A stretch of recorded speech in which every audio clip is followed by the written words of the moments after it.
on the doctors, changing every body, one body at a time. Today we're giving you our top tips to avoid a misdiagnosis because doctors and patients work best when we're working together. And our first guest knows both sides of that equation because she plays one of the most famous docs on TV. Chandra Wilson. She's the brilliant and tough Dr. Miranda Bailey on the hit show Grey's Anatomy.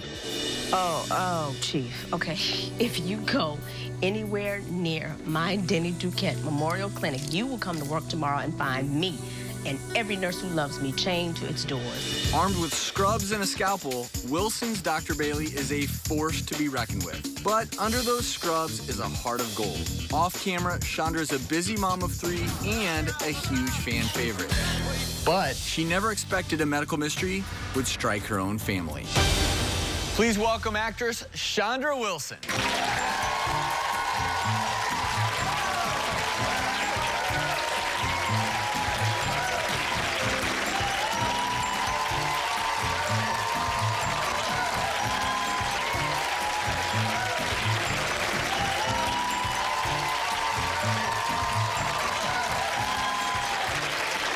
So first off, you do one heck of a job playing a doctor on TV. You think so? You really do a fantastic job. You mean you're not really a doctor? Well, you know, we try and fake it as best we can, but we don't want the calls from people telling us we're not holding scalpels right I'm just glad when I was an intern, you weren't my upper level. Well, I lived that position, and you play it beautifully. I'm like, that is the lady, that is the lady. oh, Absolutely. Thank you. But it is interesting when the two worlds collide, because you're playing a doctor on TV, yet as a mother of 3, your oldest daughter, Sharina, was diagnosed, was ill, or actually had a difficult diagnosis. You didn't really know what was going on, and that has to be frustrating, because you're playing a doctor on TV, and yet as a mother, you don't know what's going on with your own daughter. It's incredibly frustrating, because first of all, I know nothing medical. So my daughter last year presented, with something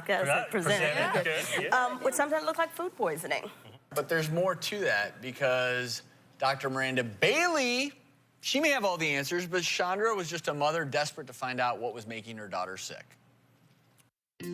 I started throwing up a lot. Couldn't stop, couldn't eat, couldn't drink anything. She had a bout of what seemed like it may have been food poisoning. She was down for about 5 days. She was vomiting, so we went to the emergency room, and she was hydrated there, and that seemed to be enough. A month later, the exact same thing happened. The nausea part of it just wouldn't stop. The pediatrician said it's probably time to see a gastroenterologist because you know, there may be something else going on. They gave me every reason of why I could have been sick. First it was, okay, maybe it's food poisoning. Then it became, okay, maybe you're just doing it to yourself. Then it became, okay, maybe it's because you're stressed. So now we're at Children's Hospital, and we're doing every test we could come up with, and there was nothing. There was nothing to be found. And that's when they first started thinking, because we can't come up with anything else, maybe it's cyclic vomiting, but we really don't know. I missed a lot of school. Every month I'd be missing for at least a week. I felt really depressed for a while. When she had an episode in July, I went back and looked at the cyclic vomiting information again, just down to the letter. Everything about it was my kid. And my doctor said, well, you know, we actually have the guy right here at Children's Hospital who's really kind of the expert in cyclic vomiting right now. Let's see what he has to say. So we finally got to him, and he looked at her numbers, he looked at her blood work, and he said, you know, without even seeing her, I know exactly what this is.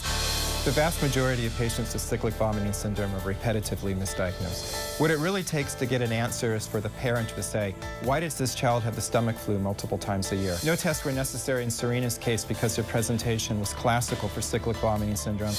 When we finally got a diagnosis, it was like a eureka moment. We had an action plan now. There were things that we could do to not only assist her, but to abort an episode just in case another one came along.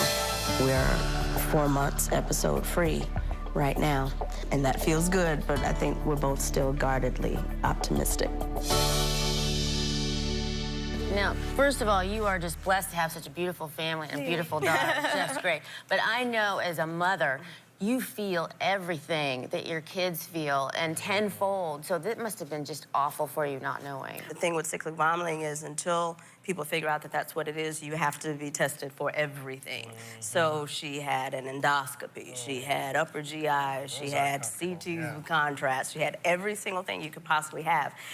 But if you're in the middle of a vomiting episode, a lot of the things you can't have because you can't hold down the contrast fluid. So you end up having to wait, you know, a while and then have the test. You raised such a good point, because the things that are most commonly misdiagnosed are the ones that are the most difficult to diagnose. So if you come in with appendicitis, we can figure it out pretty quickly. If you have a urinary tract infection, you can figure it out pretty quickly. But cyclic vomiting, if you're going to see a doctor and then 2 months later maybe you see a different doctor, both of those docs are going to think, well, you just probably have a stomach bug. Right. Especially and treat when it that all way. the other patients are seeing that day have the stomach bug. Yeah, you have to know what cyclic vomiting looks like. And the thing that all CVS patients will talk about is the overwhelming, unrelenting nausea.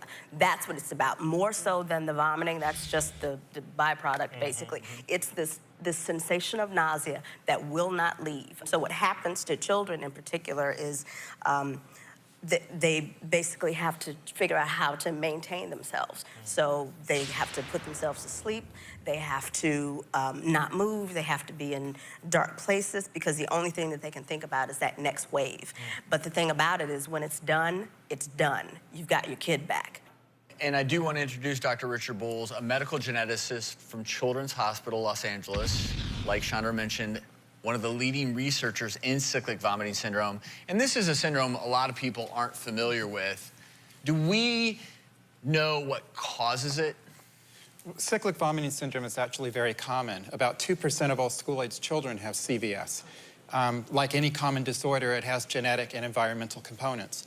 One of the genetic components is in the mitochondria, or the part of the cell that makes energy. So that's one of the causes, but we're still doing more research to figure out the whole syndrome. Many patients never get a diagnosis. And of course, the reason we're bringing this to light today is not only because of Serena, but treatments. You've been researching treatments for this condition and have found some very effective ones. First of all, there's medications, the same medications that are used in migraine, depression, irritable bowel, chronic fatigue, and many of the other conditions which cyclic vomiting syndrome is related to. There's also certain vitamins which are used in extremely high doses, which act to make the mitochondria make more energy.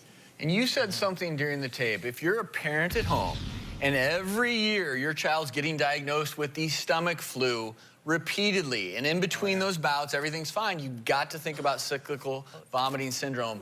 And I see that as a pediatrician. I've seen that a few times in my career. This is a good example of when, as a parent, if you think there's something else going on, don't be afraid to talk to the pediatrician and say, you know what, I really think something else is going on here. Can we look a little deeper? It's much more severe than that. You're absolutely right. And you have to figure out what the trigger is. There always is a trigger. In my daughter's case, it was her menstrual cycle, which didn't get noticed until maybe her third or fourth cycle. Every time she'd get to the hospital, I noticed, oh, wow, your cycle is showing up. Fortunately, once we finally did get to Dr. Bowles, and it is confirmed that there was mitochondrial dysfunction going on. That's why when her trigger of her cycle would show up, her body just didn't have the energy to take care of it, take care of her the way it needed to. So the combination of upping her vitamin regimen as well as another medication has at least stopped her cycle. She hasn't had a cycle of vomiting in 4 months, and that's the first time in a year that she wasn't in the hospital. You know what? You are very knowledgeable. Thank you for sharing your knowledge with us today. Thank you. I appreciate it. Thank you, Dr. Bowles.